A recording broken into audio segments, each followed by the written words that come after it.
오늘 소개해드릴 작품은 오발탄, 항마을 사람들을 쓴 작가 이범선의 단편소설 고장난 문입니다. 이 작품의 저자 이범선은 항마을 사람들, 암표와 같은 초기 작품에서 어두운 사회의 단면과 무기력한 인간의 모습을 다뤘는데요. 그 이후 오발탄, 춤추는 선인장 같은 작품에서는 사회 비판적인 성향을 드러냈습니다.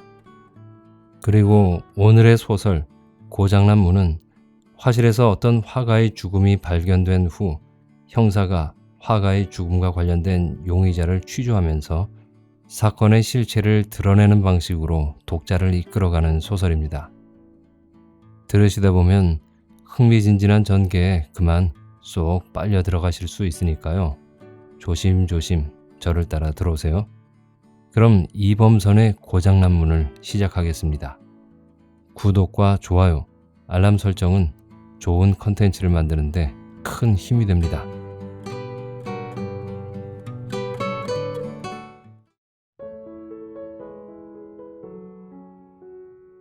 고장난 문, 이범선. 자, 그럼 처음부터 찬찬히 이야기해봐. 거짓말은 하지 않는 편이 좋아. 우린 벌써 다 알고 있으니까. 18살 만덕이에게는 아버지 뻘이나 되어 보이는 중년 수사관이 볼펜을 거기 조서 위에 굴려놓고 걸상 등받이에 깊숙이 기대어 앉았다. 이미 조서는 꾸며졌으니 들으나마나 한 이야기지만 하도 애원을 하니까 한 번 더 들어봐 준다는 그런 태도였다.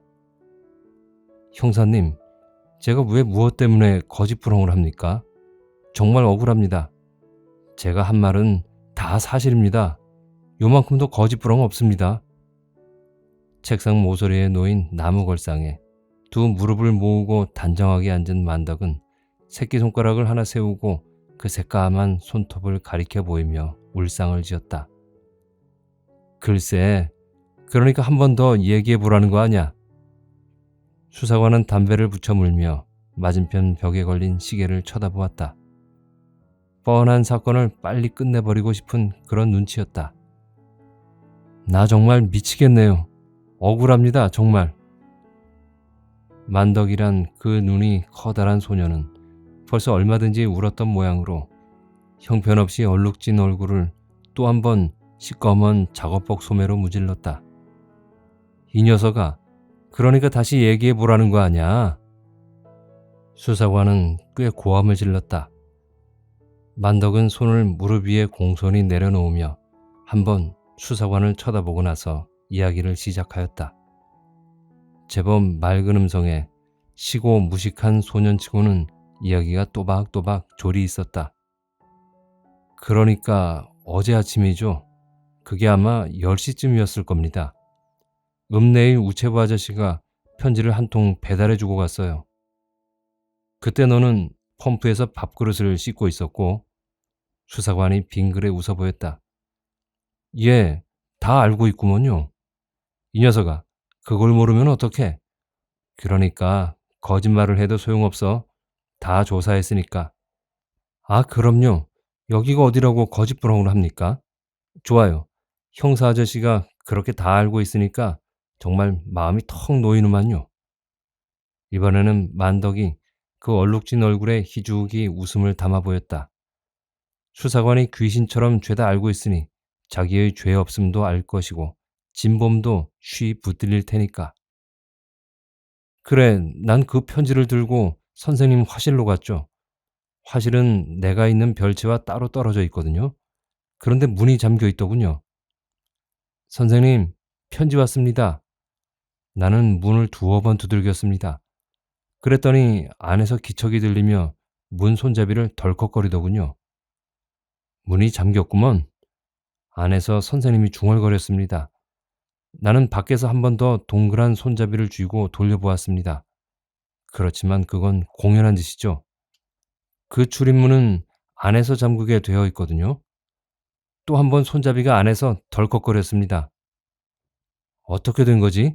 문이 열리질 않아. 선생님의 음성이 새어나왔어요. 그러나 밖에 서 있는 나로선 그저 기다리는 도리밖에 없었죠. 밖에가 뭐 잘못된 거 아니야? 아닙니다. 밖엔 아무렇지도 않은데요.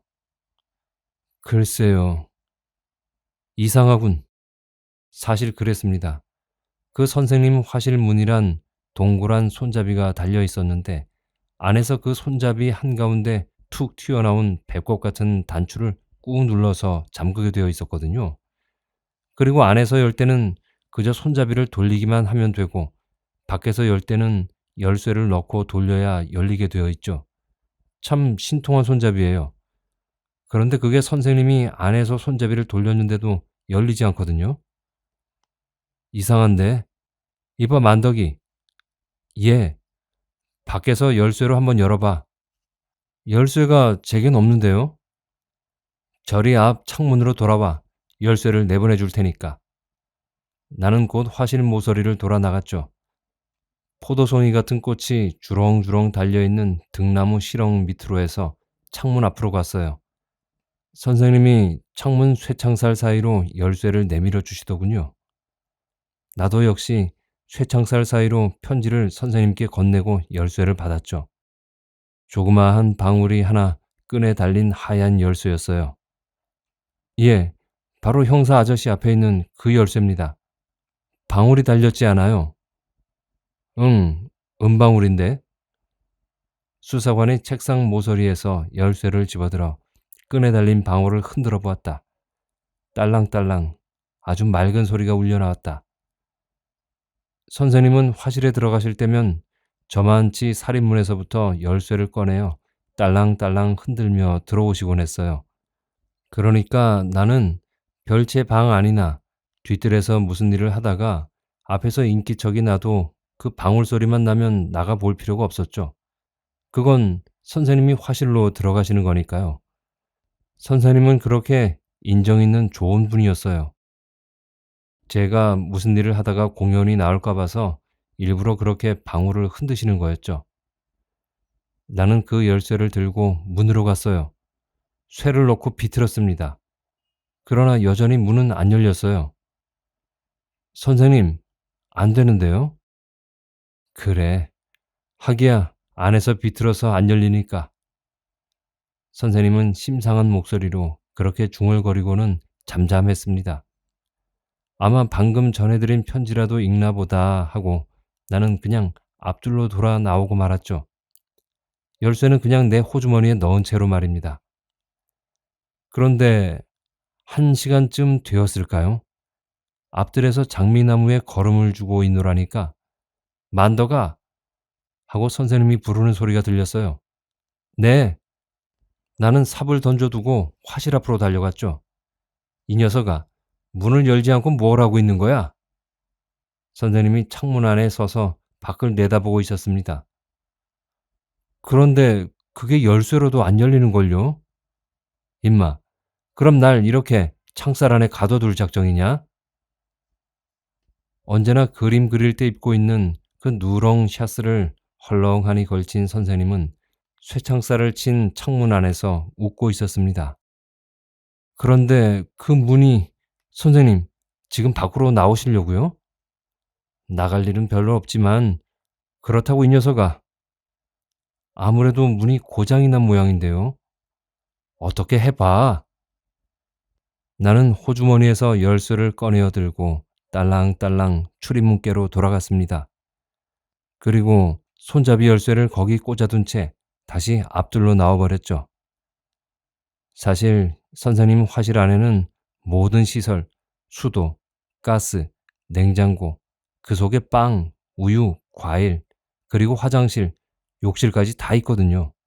전혀 아무 불편도 없죠. 그러니까 뭐 문이 당장 안 열린데도 별 볼 일 없으리라고 생각했었죠. 사실 선생님은 그 전에도 며칠씩 꼼짝 않고 화실 안에만 틀어박혀 지낸 적이 흔히 있었거든요. 그런 때면 난 될 수 있는 대로 화실 가까이는 가지 않았어요. 선생님은 딴 사람이 화실 안에 들어가는 걸 아주 싫어했거든요. 우리 선생님은 좀 이상한 분이었어요.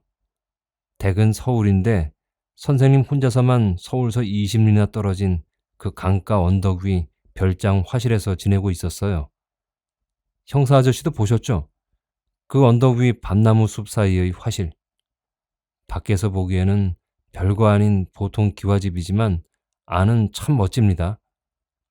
나는 그 화실 옆의 따로 떨어져 있는 조그마한 별채에 살고 있으면서 선생님 심부름을 하고 또 선생님이 서울 올라가시면 집을 지키고 그랬죠.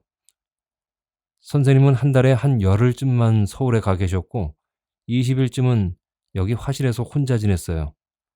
그렇다고 뭐 사모님과 사이가 나쁜 건 아니에요. 아니죠. 두 분은 아주 사이가 좋았어요. 예쁜 사모님은 대학에 다니는 역시 예쁜 따님과 같이 때때로 화실에 내려오곤 했어요. 선생님의 양식거리를 잔뜩 꾸려들고 말입니다. 그러면 선생님은 화실 안에서 혼자 손으로 끓여 잡숫곤 했어요.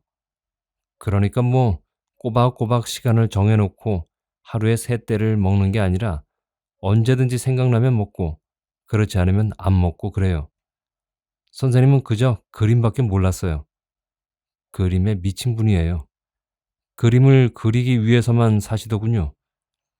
그래서 아마 선생님은 그렇게 유명한 화가인가 봐요. 어찌 보면 꼭 어린애 같아요. 그야말로 그저 마음 내키는 대로 사시는 분이었어요.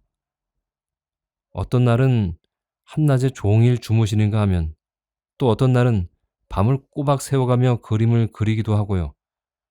또 비가 억수로 내리는 속을 우산도 안 쓰고 산보를 하는가 하면 이틀 사흘 기척도 없이 화실 안에만 틀어박혀 있기도 하고요.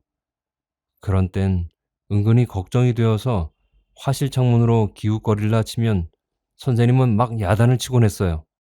그래, 그 후로는 아무리 며칠씩 선생님이 안 보여도 그저 난 내 방에서 모른 채 했어요. 선생님은 그렇게 멋대로 지내면서 남이 간섭하는 걸 아주 싫어했거든요. 정말 묘한 선생님이었어요. 안 그런 선생님을 알아차리기까지 꽤 오래 걸렸죠. 그러니까 선생님과 나는 화실과 별채에 따로따로 지내고 있는 것처럼 한 집안에 살고 있으면서도 사실 따로따로였어요.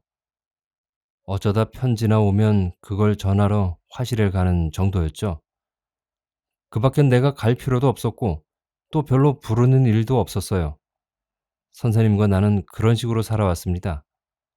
그렇게 서로 간섭을 안 하고 사니까 세상 편하고 좋던데요. 선생님도 언젠가 그러더군요. 그게 제일 잘 사는 거라고요. 이 녀석아, 무슨 쓸데없는 군말이 그렇게 많아? 수사관은 담뱃재를 떨며 지리한 듯 말했다. 아, 그렇군요. 선생님 이야기를 하다 보니까 그만. 어디까지 말씀드렸더라? 그래, 다시 앞둘로 나가서 그 다음은 어떻게 했어? 예, 그랬죠. 앞둘로 나가서 다시 장미나무에 걸음 주기를 계속했죠 뭐. 열쇠로도 문이 안 열리는 걸 어떡할 돌이 있나요? 그런데 얼마 있다가 또 선생님이 부르잖아요. 이번엔 아까보다 크고 좀 화가 난 목소리였어요. 야, 만더가, 이리 와. 예, 나는 또 화실로 달려갔습니다. 선생님은 창문에 쇠창살을 두 손으로 쥐고 서 있더군요. 나는 창문 밑으로 다가갔습니다. 야, 이 자식아. 나는 멈칫 섰습니다. 그리고 선생님의 얼굴을 살폈죠. 커다란 곰방대를 입에 물고 있는 선생님은 화가 몹시 난 눈으로 나를 노려보고 있었습니다. 사실이지 나는 그때까지 선생님의 입에서 자식이란 말을 들어본 적이 한 번도 없었거든요. 부르셨어요? 하고 나는 겁에 질려서 나직이 물었습니다. 그랬더니 대뜸 선생님은 임마, 내가 뭘 했지? 하고 고함을 지르는 것이었습니다. 나는 얼이 빠져서 그저 멍멍이 서 있었죠. 문을 열라고 하지 않았어? 예, 그런데 그 문이 열리질 않는걸요? 그렇다고. 그냥 가만두면 열리니? 가만둬도 생각해가면 혼자 열리냔 말이다. 문이 살았니? 따는 그럴 리는 없죠. 문이 무슨 생각이 있어서 얼마만큼 골리다가 적당히 열려줄 턱은 없죠. 어떻게 열어봐야 할 게 아냐? 내 힘으로 안 되면 읍내 목수한테라도 가서 열어달래야잖아. 예, 그럼 곧. 바보 같은 녀석. 사람을 죄수처럼 철창 안에 가두어 놓고 태평으로 딴짓만 하고 있어? 나는 돌아서 나오며 등 뒤에 선생님의 역정 소리를 들었습니다. 하기야, 갇혔다면 분명히 갇혔지만 그렇다고 여느 때는 곧잘 며칠씩 꼼짝도 않고 화실 안에서 잘도 지내면서 막상 문이 고장나 안 열리니까 그날따라 그렇게 화를 내는 선생님이 이상도 하고 고깝기도 했습니다. 그러나 나는 어째서 진작 읍내 목수한테 나가서 부탁할 생각을 못했던가 하고 정말 멍충이인 나를 탓하면서 그 다름으로 곧 심리쯤 되는 읍내로 들어왔죠. 그런데 목수 아저씨가 집에 없지 뭐예요. 어디 일 갔는데 저녁 때에나 돌아올 거라고 하더군요. 그래, 미안하지만 저녁 늦게라도 나와서 문을 좀 손봐달라고 부인한테 부탁을 하고 돌아왔죠. 바로 그 문을 단 목수 아저씨였거든요. 사실 문제는 그때 목수 아저씨가 집에 없었던 데 있다고요. 목수 아저씨가 있기만 했더라면 같이 나가서 쉽게 문을 고칠 수 있었던 걸. 그날 저녁 늦게까지 기다려도 목수 아저씨가 들어오지 않았으니까. 야, 임마. 너 정말 목수한테 가긴 갔었어? 선생님은 저녁 해가 떨어지자 역정을 내시더군요. 아, 그럼요. 제가 선생님한테 거짓말을 하겠어요? 그럼 왜 아직 안 와? 글쎄, 꼭 오라고 부탁을 했다니까요.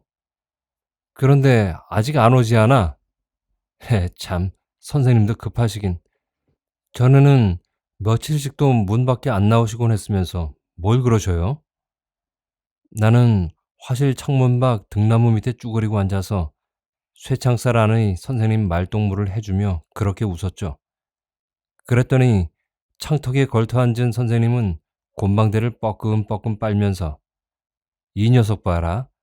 그거야 내가 나가고 싶지 않아서 안 나간 거고 지금은 내가 안 나가는 게 아니라 못 나가는 거 아니야? 하며 웃더군요. 마찬가지죠 뭘. 안 나가나 못 나가나. 화실 안에 있는 건 같지 않아요? 뭘 심부름 시킬 일 있으면 시키셔요. 제가 다 해드릴게요. 일은 무슨 일이 있어 이 녀석아. 그럼 됐죠 뭐. 녀석. 정말 바보 같은 녀석이구나 넌. 어디 제 말이 틀렸어요? 뭐 불편하신 게 있어요? 서울 가실 일이라도 있다면 모르지만 듣기 싫다 이 녀석아. 너하고 이야기를 하느니 차라리 우리 안의 돼지하고 하겠다. 참 선생님도. 이제 목수 아저씨가 올 겁니다. 조금만 더 기다려 보시죠. 그동안 선생님 저녁이나 드셔요. 전 식은 밥이라도 한술 먹어야겠어요.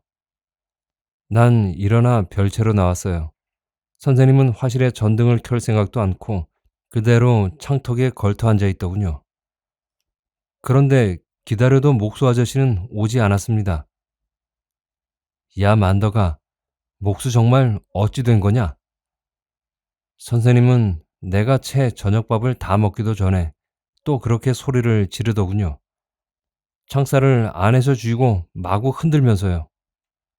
글쎄요, 꼭 와달라고 단단히 부탁은 해놨다니까요. 한 번 더 열쇠로 열어봐. 마찬가지죠, 뭘. 문짝이 뭐 생각해가며 열리고 안 열리고 하겠어요? 임마, 무슨 잔소리가 그리 많아. 어서 한 번 더 열어봐. 나는 어둑한 문께로 돌아갔습니다. 그리고 거기 그대로 꽂힌 열쇠를 비틀어 보았습니다. 열릴 리가 없죠. 안 열리냐? 문 안에서 선생님이 소리쳐 물었습니다.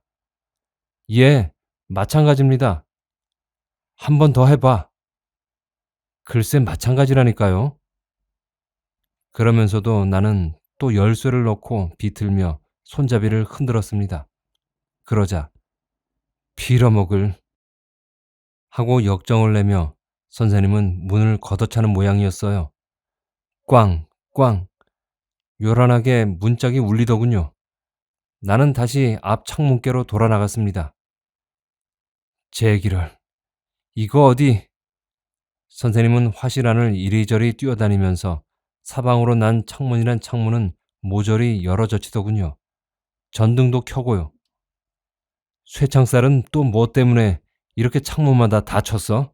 빌어먹을. 이거에 답답해서 견디겠나 어디. 난 밖에서 물끄러미 그런 선생님을, 나를 한번 부를 때마다 점점 난폭해지는 선생님을 바라보고 있었죠. 뭐가 어째서 그렇게도 답답해 하시는지 도통 알 수 없더군요. 모든 시설이 안에 다 있고 사방 창문이 활짝 열려 있는데 말입니다. 왜 그러세요, 선생님? 여느 날처럼 그림이나 그리시지 않고요. 난 그런 선생님이 참 딱했습니다. 그러자 선생님은 나를 한번 힐끔 내다보시더니 무슨 말을 할 듯 하다 말고 화실 한복판에 있는 걸상으로 가 쓰러지듯 털썩 주저앉아 버렸습니다. 그리곤 곤방대에 또 담배를 담으며 두리번 사방을 둘러보았어요. 꼭 어디 빠져나갈 틈새라도 찾는 것처럼 말입니다. 그러나 그런 틈이 있을 리 없죠. 문은 그 모양으로 고장났고 사방에 창문은 있었지만 그 창문들에는 단단히 쇠창살이 쳐져 있었으니까요. 선생님은 한참이나 뻐끔뻐끔 담배를 피우더군요. 선생님, 저녁은 드셨어요? 나는 창문 밖에서 물었습니다. 선생님은 또 한 번 힐끔 날 쳐다보았습니다.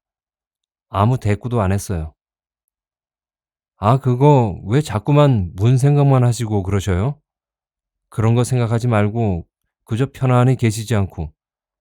그러면 이제 목수가 와서 고칠 텐데, 참. 선생님은 또 힐끔 날 쳐다보았어요. 사실 그렇거든요.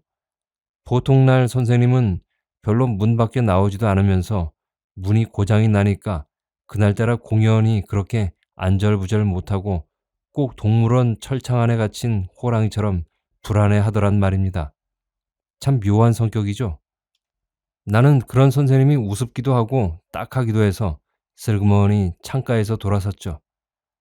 그랬더니 와장창 무엇이 부서지는 소리가 요란하게 나더군요. 난 깜짝 놀라서 다시 창 쪽으로 돌아섰습니다. 뭔지 아세요? 걸상이 창문 쇠창살에 턱하니 걸려 있는 거예요. 선생님이 일어서며 깔고 앉았던 걸상을 냅다 던진 거죠. 난 어리둥절했죠. 야, 임마, 가면 어떡해?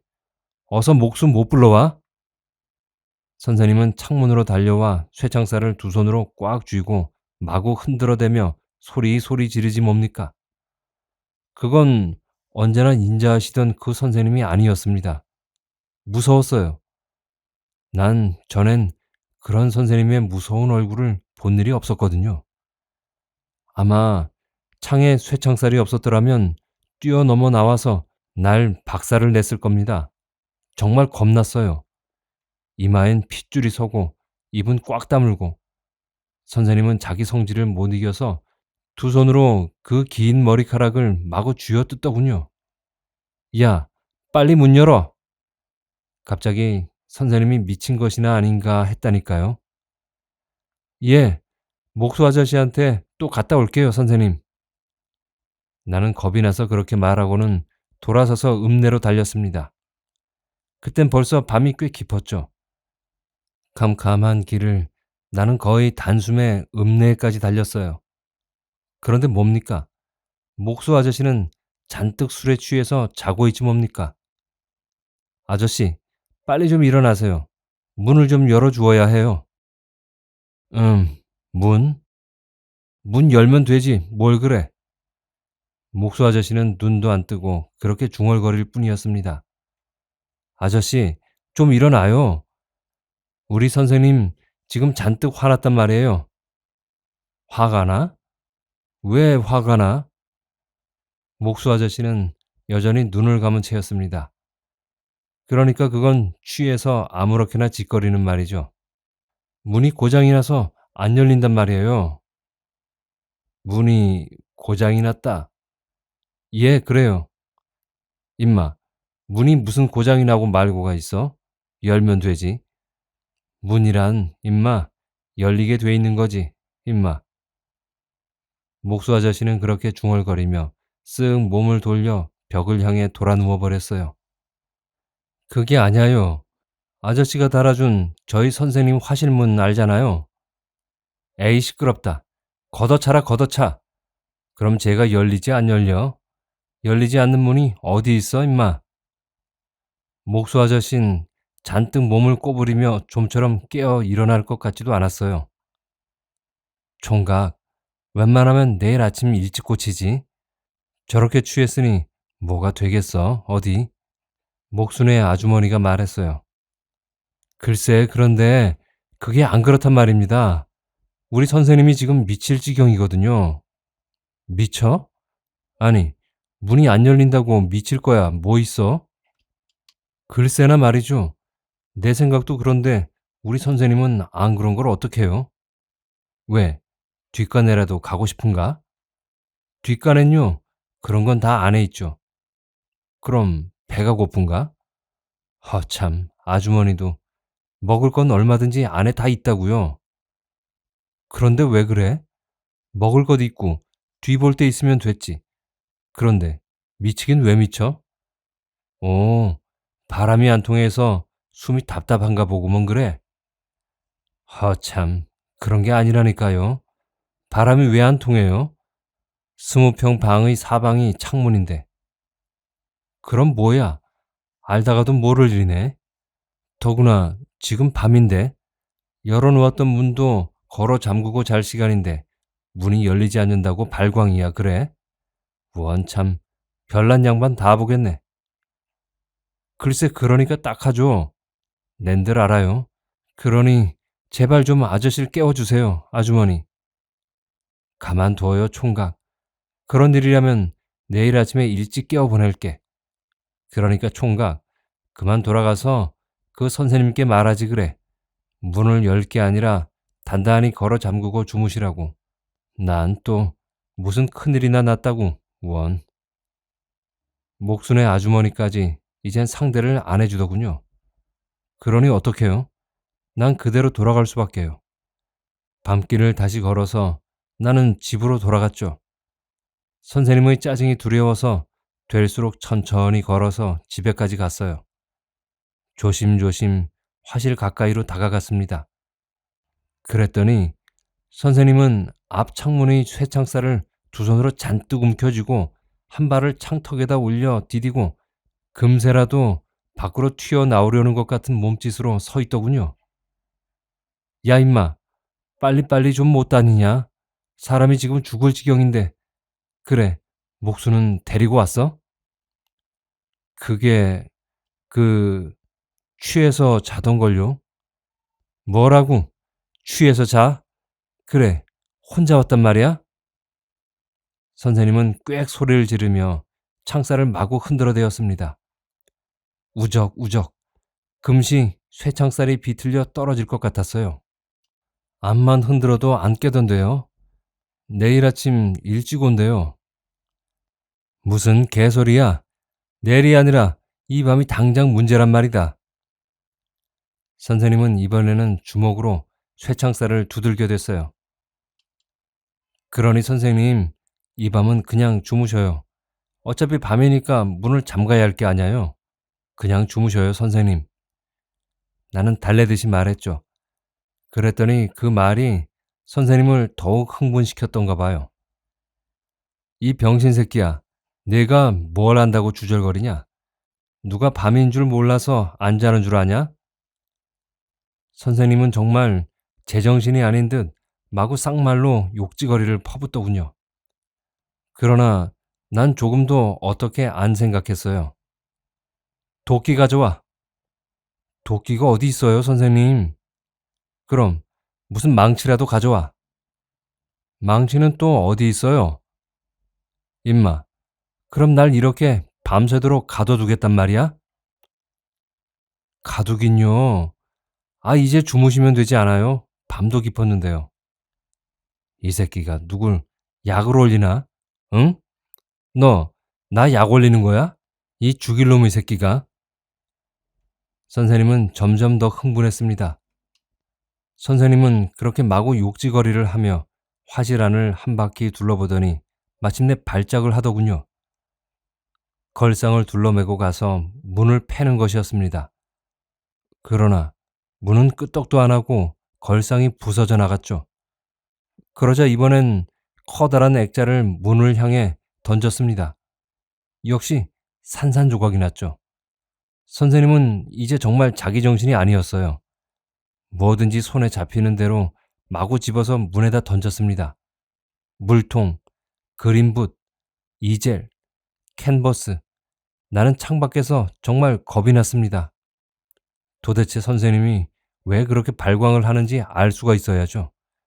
그저 바라보고 있는 수밖에 없었어요. 그랬더니 그렇게 한바탕 던지던 선생님이 이젠 던질 것도 없었던지 제 풀에 축 어깨를 떨구며 화실 마룻바닥 한복판에가 턱하니 가부좌를 틀고 주저앉더군요. 숨이 차서 가슴을 들먹거리면서요. 창문 밖의 나를 노려보겠죠. 나쁜 새끼. 네가 문을 망가뜨렸지? 아닙니다, 선생님. 제가 왜... 전 정말 아무것도 모릅니다. 그럼 누가 그랬단 말이야? 글쎄, 누가 무엇 때문에 그랬는지 전 정말 모릅니다. 가라, 나쁜 새끼. 아닙니다, 정말. 안 갈 테야? 선생님은 앉은 채 마룻바닥에서 무엇인가 더듬어 창문 밖의 나를 향해 냅다 던졌습니다. 그림 그리는 기름통이었어요. 빗맞긴 했지만 나는 얼굴에 기름을 한 빡 뒤집어 썼죠. 빨리 꺼져! 선생님은 또다시 무엇인가 던질 것을 찾고 있었습니다. 난 재빨리 도망쳤죠. 내 방으로요. 정말입니다. 그리고 자버렸어요. 선생님은 차라리 혼자 가만히 두는 편이 좋겠다고 생각했죠. 사실 화실 안은 아무 불편도 없거든요.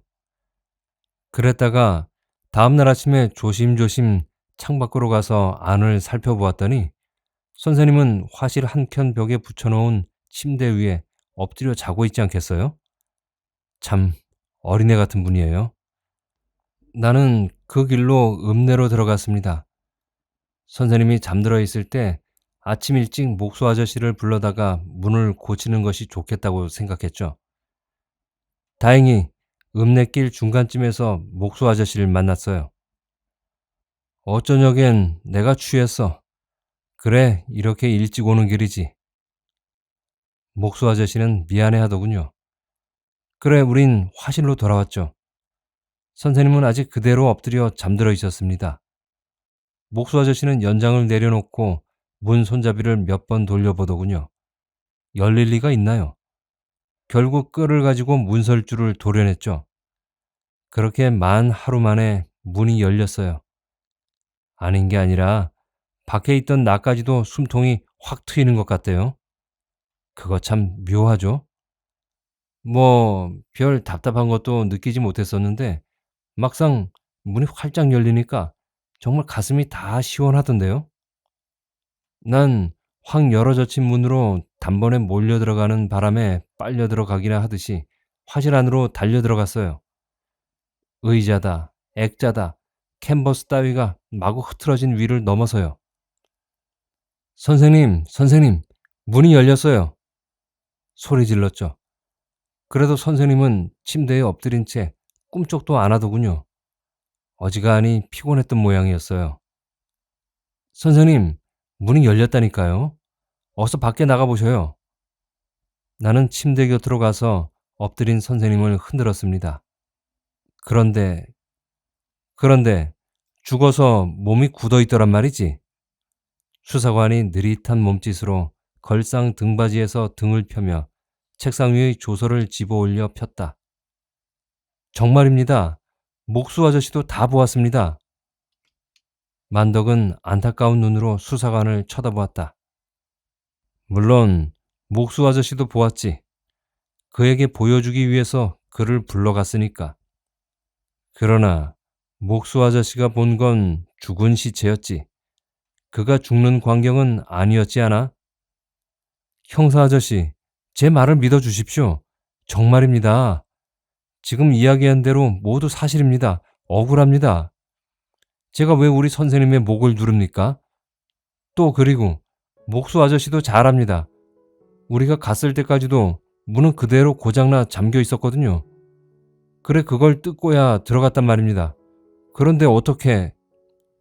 그야 그랬지. 그런데 너는 열쇠를 가지고 있었단 말이야. 안 그래? 수사관은 열쇠를 집어들어 방울을 딸랑딸랑 흔들어 보였다. 하지만 아저씨, 문은 고장이었습니다요. 그걸 목수 아저씨가 뜯고야 들어갔다니까요. 거짓말 마. 수사관이 주먹으로 책상을 꽝 치며 고함을 질렀다. 만덕은 수사관을 노려보는 채 무릎 위에서 두 주먹을 꽉 쥐었다. 임마, 그럼 내 말대로 20평 화실에 사방의 창문이 모두 활짝 열렸는데 그 속에서 혼자 숨이 막혀 죽었단 말이야? 글쎄, 그거야... 거짓말도 씨가 먹어야지. 김순경, 이 자식 끌어다 수감해. 옆방에서 순경이 들어왔다. 만덕의 죽지를 붙들어 끌고 나갔다. 만덕은 이제 모든 것을 체념한 듯 고개를 떨구고 걸었다. 수사관은 거기 조서 밑의 의사의 검안서를 슬쩍 들춰보았다. 질식사. 돌파리 같은 사방의 창문이 활짝 열린 방 안에서 질식해 죽어? 수사관은 콧방귀를 뀌며 걸상에서 일어나 두 팔을 활짝 쳐들고 기지개를 켰다.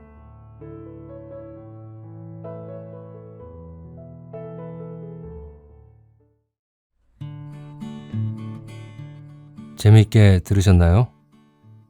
단편소설 고장난무는 어느 날 갑자기 화실에 갇힌 화가를 통해 비정상적으로 변해가는 한 인간의 모습을 보여주면서 자유에 대한 박탈이 인간에게 얼마나 큰 절망과 공포를 가져다 주는지를 보여주는 작품입니다. 사실 이전에도 화가는 며칠씩 밖에 나가지 않은 채 화실에만 틀어박혀 그림을 그리곤 했었죠. 그런데 문이 고장나는 바람에 타의로 밖에 나갈 수 없게 되자 생각이 달라지는 겁니다. 예전에는 특별한 일이 있으면 자신이 그림을 그리고 싶을 때까지 화실에 혼자 있어도 괜찮다고 생각했지만 이제는 아니었습니다.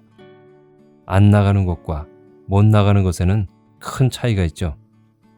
전자가 개인의 자유의지라면 후자는 구속과 억압을 상징합니다. 예전에 스스로 화실에서 나가지 않을 때는 생활에 큰 문제가 없었고 화실 안에서의 삶도 만족스러웠지만 의지와 관계없이 못 나가게 되자 자신의 자유가 억압당했다고 생각하게 된 것입니다. 그런데 좀 더 정확히 말하자면 화가의 자유를 억압한 사람은 바로 그 자신입니다. 고장난 문 때문에 세상과 단절되고 말았다는 과장된 생각으로 자신을 올가맨 것이죠. 자유를 박탈당했다는 공포감, 세상과 격리되었다는 불안감으로 두려워하다가 절망에 빠져 결국 죽음에 이르고 말았습니다. 여러분들 중에선 설마 사방이 훤하게 뚫린 장소에 갇혔다고 사람이 죽기야 하겠어? 라고 생각하시겠지만 인간의 정신이란 참으로 미묘하고 신기해서 어떻게 마음을 먹는가에 따라서 세상을 완전히 다르게 바라볼 수 있다는 것은 여러분들도 동감하시지 않나요? 그리고 소설의 마지막 부분에서 재미있었던 게 일반적인 설명으로 화가의 죽음의 원인을 밝혀낼 수 없다고 간편하게 만덕이를 범죄자로 잡아넣는 그 마지막 부분은 현실 사람들의 편리주의를 꼬집는 것 같아서 좀 마음이 씁쓸했습니다. 사람들은 자기가 이해하기 어려운 문제에 맞닥뜨렸을 때 자기 경험상 가장 근접한 원인을 찾아서 편리하게 자기 멋대로 짜맞추어 설명하려는 경향이 있죠. 정확하게 원인은 모르지만 내 경험으로 보니 사람이 죽었다면 누군가가 죽인 거겠지. 설마 혼자 질식해서 죽었겠어? 그렇다면 범인은 만덕이가 될 수밖에 하는 식의 전개가 되는 것입니다. 이건 우리가 경험을 내세운 편리주의적인 사고방식이 얼마나 무모할 수 있는지를 보여주는 사례라 할 만합니다. 마지막으로 복잡한 분석은 저리 던져두고 원초적인 질문을 한번 드려볼까 합니다. 그 화가가 정말로 자기가 갇혀있다는 생각 때문에 숨이 막혀서 죽은 걸까요? 여러분은 어떻게 생각하세요? 지금까지 이범선의 고장난 문을 여러분들은 감상하셨습니다. 늘 행복하시고요. 끝까지 함께 해주셔서 감사합니다. 저는 다음 시간에 또 뵙겠습니다. 그때까지 건강하시고 행복하세요.